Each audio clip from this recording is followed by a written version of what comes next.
सबसे पहले आईसी निकालते समय हमें ध्यान रखना चाहिए कि हमने जो आईसी निकाला उसकी पोजीशन क्या थी। अगर गलती हो गई, पोजीशन हम भूल गए, पोजीशन के लिए क्या करना है, जिस हीटिंग पर हमने आईसी को निकाला है उसी एयर और उसी हीटिंग पर हम एक कंपोनेंट निकालेंगे और निकाल करके उसे बैठाएंगे बिना चिमटी के मदद से। कभी कभी लोग कहते हैं बड़ी आईसी तो लग गई, लेकिन छोटी आईसी में दिक्कत होती है, वो छोटी आईसी उड़ जाती है। तो मैं आपको बता दूं, एक रजिस्टर भी लगाऊंगा तो उड़ेगी नहीं बिना चिमटी से पकड़े, तो फिर आईसी तो उड़ने का सवाल ही नहीं उठता, जबकि वो रजिस्टर से बड़ी होती है।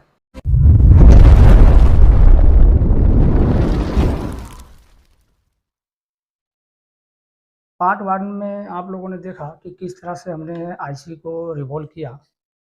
उसमें हमने निकालने और लगाने का तरीका नहीं बताया था। उसके लिए पार्ट 2 के लिए हमने कहा था कि पार्ट 2 में हम वो चीज़ें आपको शो करेंगे।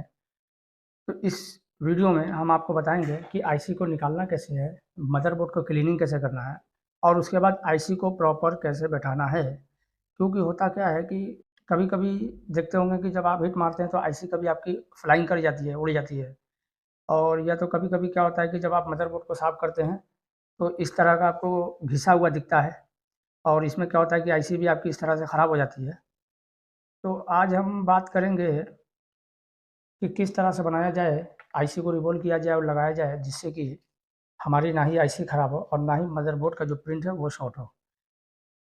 अब अगर वो शॉर्ट हो जाता है तो नेक्स्ट वीडियो में हम बात करेंगे पार्ट 3 में कि अगर शॉर्ट हो गया, आईसी की बोर्ड ख़राब हो गई या मदरबोर्ड का जो प्रिंट है वो शॉर्ट हो गया, तो किस तरह से हम उसे रिपेयर कर सकते हैं। इसमें घबराने की बात नहीं है। अगर किसी तरह से कोई दिक्कत आती है तो चलिए, सबसे पहले मैं आईसी को निकाल यूज़ कर रहा हूँ वो 350। अब आपका एसएमडी कौन सा है मुझे पता नहीं। अगर आपको पूछना हो कि आपको अपने एसएमडी में कितना टेम्परेचर रखना है तो उसके लिए आप हमसे कॉन्टैक्ट या व्हाट्सएप कर सकते हैं, जिसमें हम आपको बता सकते हैं कि आपको अपने एसएमडी में कितना एयर हो, कितना हीट रखना है। आईसी निकालने के लिए ध्यान दें कि आपकी जो आईसी और एसएमडी है, इन दोनों के बीच की दूरी जो है वो आधे इंच से पौने इंच तक होनी चाहिए। दूसरी बात ये, आपकी एसएमडी एक जगह रुकनी नहीं चाहिए, वो प्रॉपर चलती रहनी चाहिए। क्योंकि अगर 3 सेकंड के लिए भी आपकी एसएमडी रुकी तो आपकी आईसी ख़राब हो सकती है। देखिए ऑलरेडी इसका जो है बोर्ड ख़राब है ना, ये चूँकि मदरबोर्ड ख़राब है, वो प्रैक्टिस में लड़के इस तरह से काम कर देते हैं जिससे कि हमें उनको बताना पड़ता है कि किस तरह से आपको काम करना है। चलिए कोई बात नहीं, ख़राब है, हम इसी तरह से बैठाएँगे क्योंकि इसे ऑन करना नहीं है। और इसके बाद हम आपको बताएँगे कि ये बॉलें जो है किस तरह से क्लीन करनी है। अब मदरबोर्ड को क्लीन करने के लिए हमारा आयरन जो है वो होगा 400। और गुटविक को यूज़ करने से पहले हमें क्या करना होगा, सबसे पहले यहाँ थोड़ा सा देना फ्लैक्स और बिल्कुल हल्के हाथ से जितना रांगा आ जाए तो हमें उठा देना है। अब हम गुटविक का यूज़ करेंगे। देखिए पहले तो इसको मैंने दबाया है ज़ोर से, उसके बाद हमने हाथ को हल्का किया गर्म करने के लिए। अभी गर्म हो गया, अभी हाथ को हल्का किया। अब मैं गुटविक को खींचूंगा। जब गुटविक हमने खींचा तो सोल्डिंग खुद ब खुद खींचने लगी, तो हमें सोल्डिंग को सिर्फ इशारे से रखना है। अगर बस सोल्डिंग सिर्फ रखी हुई है, मैंने सोल्डिंग का कोई प्रेशर नहीं दिया है। इसको घुमाते रहेंगे, घुमा घुमा करके, मतलब पूरे मदरबोर्ड को हम घुमाएंगे जाके, ताकि हमारी जो आसानी से बॉलें सारी साफ़ हो जाए। अब सारी बॉल साफ़ हुई है कि नहीं, इसके लिए हम यूज़ करेंगे थोड़ा कॉटन, लेंगे थिनर और इससे करेंगे क्लीन। कुछ लोग ब्रश से क्लीन करते हैं, लेकिन इसमें क्या है कि आपका थिनर भी कम लगेगा और जो क्लीनिंग है ना बहुत शानदार होगी। अभी क्या है कि जिसने भी इसको निकाला होगा, आप देख रहे हैं कि यहाँ पेस्ट लगा हुआ है साइड में, ब्लैक पेस्ट। इस पेस्ट को हम साफ़ करेंगे पहले, और साफ़ करने के लिए फ्लैक्स होना बहुत ज़रूरी है। बिना फ्लैक्स से साफ़ अगर किया जाएगा तो वो नुकसान हो सकता है, स्क्रैच पड़ सकता है।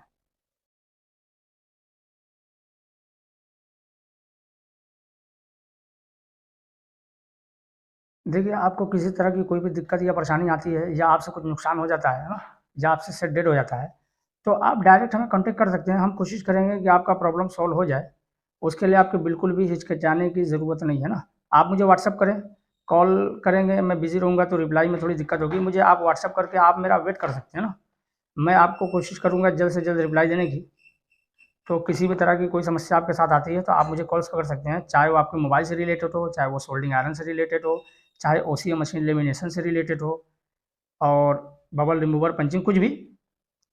कोई भी दिक्कत अगर आपके साथ आती है, चाहे आपकी एसएमडी ख़राब हो, चाहे आपकी डीसी पावर सप्लाई ख़राब हो जाए, चाहे आपका यूएसबी पोर्ट ख़राब हो जाए, तो किसी भी तरह की मोबाइल से रिलेटेड आपको दिक्कत आती है तो आप हमें डायरेक्ट कॉल कर सकते हैं। इसके लिए बिल्कुल भी घबराने और सोचने की ज़रूरत नहीं है। ये तो अब इसे हम क्लीन कर लेते हैं।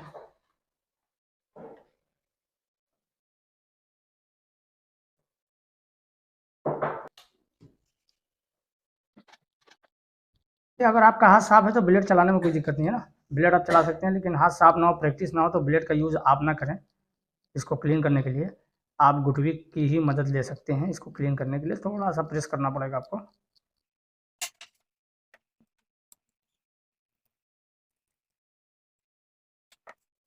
देखिए, इस प्रोसेस में हम आपको आईसी को रिवॉल्व करके नहीं दिखा रहे हैं। क्यों रिवॉल्व करके नहीं दिखा रहे हैं? क्योंकि इसके पहले हमारी ये वीडियो आप डिस्क्रिप्शन में जाकर देख सकते हैं। हमारी इस वीडियो में आपको दिखेगा कि किस तरह से आईसी हमने रिवॉल्व किया है। एक प्रॉपर तरीका आपको बताया गया है, एक अच्छा तरीका और अच्छा अंदाज आपको जो है उसमें बताया गया कि किस तरह से आपको आईसी को रिवॉल्व करना है। इसमें हम सिर्फ निकालने और लगाने का ही प्रोसेस बताएंगे, लेकिन सबसे पहले आपको ये दिखाएंगे कि जो गलतियां आप करते हैं, आज हम उस गलती को करके दिखाएंगे कि गलती करने से क्या क्या दिक्कतें आती हैं। इसमें हम आपको आईसी रिवॉल्विंग कैसे करते हैं ये नहीं दिखाएंगे, बल्कि इसके पहले वीडियो में हम दिखा चुके हैं, जो कि हमारा पार्ट 1 है। एक प्रॉपर नॉलेज के साथ उसमें तरीका बताया गया है, एक ऐसी नॉलेज जो आपको यूट्यूब पर अभी तक नहीं मिलेगी। आप जाकर के वहाँ देख सकते हैं किस तरह से हमने आईसी रिवॉल्व की है। यहाँ सबसे पहले आईसी निकालते समय हमें ध्यान रखना चाहिए कि हमने जो आईसी निकाला उसकी पोजीशन क्या ली। अगर गलती हो गई, पोजीशन हम भूल गए, पोजीशन के लिए क्या करना है? जैसे आपका निकालना आईसी, तो आईसी के अंदर देखिए पोजीशन होती है, ये आईसी के अंदर पोजीशन है। तो जब हमें आईसी निकालना हो तो उससे पहले हमें क्या करना पड़ेगा? यहाँ स्क्रैच करना है कहीं भी। अगर इस साइड हमारी पोजीशन है तो कहीं भी हल्का सा स्क्रैच मार दिया, लेकिन हिसाब से स्क्रैच इतना हिसाब से मारना है कि नीचे की बोर्ड जो ट्रैक है वो हमारी ना जाए। तो एक हम मार्किंग कर लेंगे जिससे कि हमें पता चलेगा कि हमारी पोजीशन इसी साइड में थी। चलिए हम देखते हैं कि हमारी आईसी की पोजीशन किस साइड में थी। अगर हम भूल जाते हैं तो कैसे उसे हम करें। तो आप यहाँ देख सकते हैं, यहाँ देख सकते हैं 1 2 3 4 5, 5 बॉल के बाद एक बॉल खाली है। या इस तरह का बॉल कहीं और है क्या? देखेंगे हम, इधर नहीं है। 1 2 3 4, 4 के बाद यहाँ खाली है, 5 के बाद खाली नहीं है। इसका मतलब इधर भी नहीं है। तो हम इसे देखेंगे कि किधर की बॉल हमारी 5 के बाद एक खाली है, बस हम उसे देखेंगे। चलिए देखते हैं कि 5 के बाद एक खाली कौन सी है। देखिए 1 2 3 4 और 5, 5 के बाद एक खाली है हमारी, ये वाली। तो हम क्या करेंगे, इसको ऐसे बैठाएंगे, ये। अब अगर पोजीशन देखा जाए तो हमारी पोजीशन आ गई यहाँ, इसका मतलब यही हमारी पोजीशन है। तो अभी हम क्या करेंगे, इस पोजीशन पर निशान लगाएंगे। मान लीजिए आईसी अभी हमने नहीं निकाली, निकालने से पहले हम यहाँ कर देंगे एक स्क्रैच, जिससे हमें पता चले कि ये पोजीशन हमारी आईसी की है। चलिए अभी क्या करते हैं, जो आपसे दिक्कत होती है आईसी लगाने में, क्या दिक्कत होती है? जैसे हमने आईसी को रखा, अभी आप क्या करेंगे, अभी पेस्ट को देंगे आईसी के ऊपर। तो यहाँ आप देख रहे हैं कि यहाँ आपको निशान दिख रहा है, ये सेंटर का। तो हम इस निशान को मिलाएंगे और बिल्कुल सीधा रखेंगे। अगर थोड़ा सा इधर उधर है तो इस कंडीशन में भी हमारी आईसी बैठ जाएगी, उसमें दिक्कत नहीं है ना। अपने आप घिसक के वो अपनी जगह चली जाएगी। अगर थोड़ी सी गड़बड़ भी लगी है, थोड़ी सी, तो जैसा कि आप देख रहे हैं कि हमने आईसी को प्रॉपर सेंटर में बैठा लिया है। अभी आप क्या करते हैं, आप इसके ऊपर देते हैं फ्लैक्स, है ना। ये गलती है, नहीं करनी चाहिए। अगर आप करेंगे तो आपके आईसी लगने की जो टाइमिंग है वो बढ़ जाएगी, यानी टाइम लगेगा उसको लगने में। दूसरी बात, आईसी भी उड़ जाएगी। तो आप यहाँ पेस्ट देंगे, और पेस्ट देने के बाद फिर आपको आईसी को पकड़े रहना पड़ेगा, और पकड़े रहने के साथ आपको जो है असेंबली चलानी पड़ेगी। तो अभी हम ये नहीं करेंगे। एक तो ये हो गया, आपको आईसी पकड़ना पड़ा। दूसरी गलती आप करते हैं कि अभी नीचे पेस्ट नहीं दिया, तो क्या दिक्कत आएगी ये देखिए। जैसे ही हम हिट मारेंगे, देखिए आईसी खिसक गई, या तो घिसक जाएगी, छोटी है तो उड़ जाएगी। तो अभी हम क्या करेंगे, अभी एक दूसरी गलती करेंगे जो कि और भी लोग कर जाते हैं, और यूट्यूब पर देखने के बाद भी उनको दिक्कत होती है कि यार हमने तो देखा और उस तरह से किया तो काम हुआ नहीं। तो गलती क्या करते हैं आप, देखिए दूसरी गलती ये होती है कि हमने इस पर फ्लैक्स दिया, और फ्लैक्स बहुत अच्छे से दे दिया। अभी हम आईसी को रखेंगे और अभी देखेंगे क्या हो रहा है।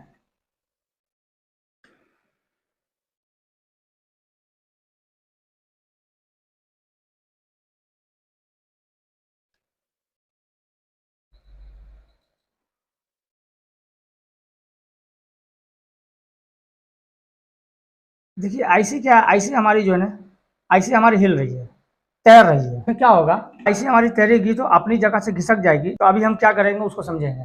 चलिए, तो आईसी हमारी तैरे नहीं, उसके लिए क्या करना होगा, उसके लिए हम यहाँ पेस्ट देंगे। और पेस्ट देने के बाद क्या करेंगे, उंगली से या किसी टूल की मदद से हम पहले इसे फैला लेंगे। और पेस्ट हमारा सारे बॉल पर होना चाहिए, कोई भी बॉल हमारा छूटना नहीं चाहिए। अब इसमें क्या करेंगे, जो एक्स्ट्रा पेस्ट है उसे हम उठा लेंगे और या फिर उंगली में इसे सुखा लेंगे। ये हो गया। और चाहें तो इसको हम पेस्ट को घिसका करके साइड से निकाल सकते हैं।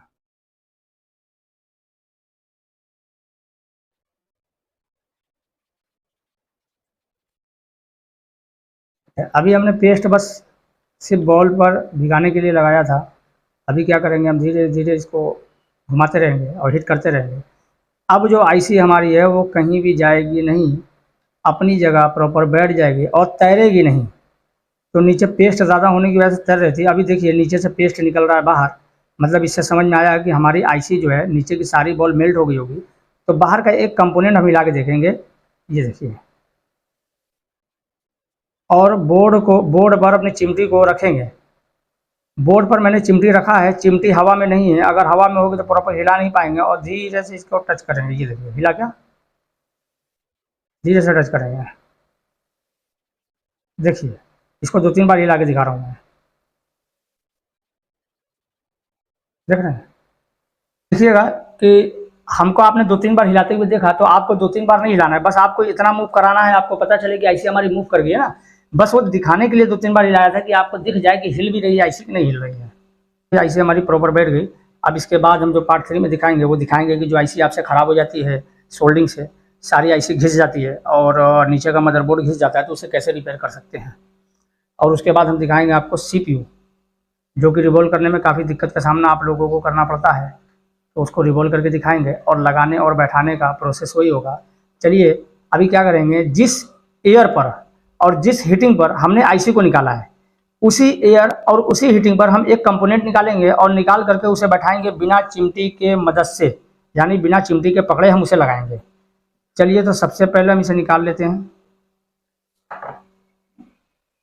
ये दिखाने के लिए कि छोटी आईसी क्या होता है। कभी कभी लोग कहते हैं बड़ी आईसी तो लग गई, लेकिन छोटी आईसी में दिक्कत होती है, वो छोटी आईसी उड़ जाती है। तो मैं आपको बता दूं, एक रजिस्टर भी लगाऊंगा तो उड़ेगी नहीं बिना चिमटी से पकड़े, तो फिर आईसी तो उड़ने का सवाल ही नहीं उठता, जबकि वो रजिस्टर से बड़ी होती है।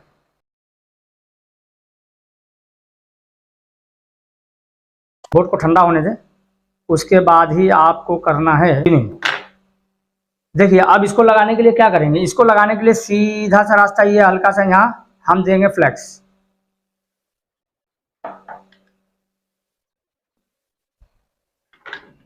उसके बाद यहाँ जो रजिस्टर हमारा लगा था इसे उठा लेंगे।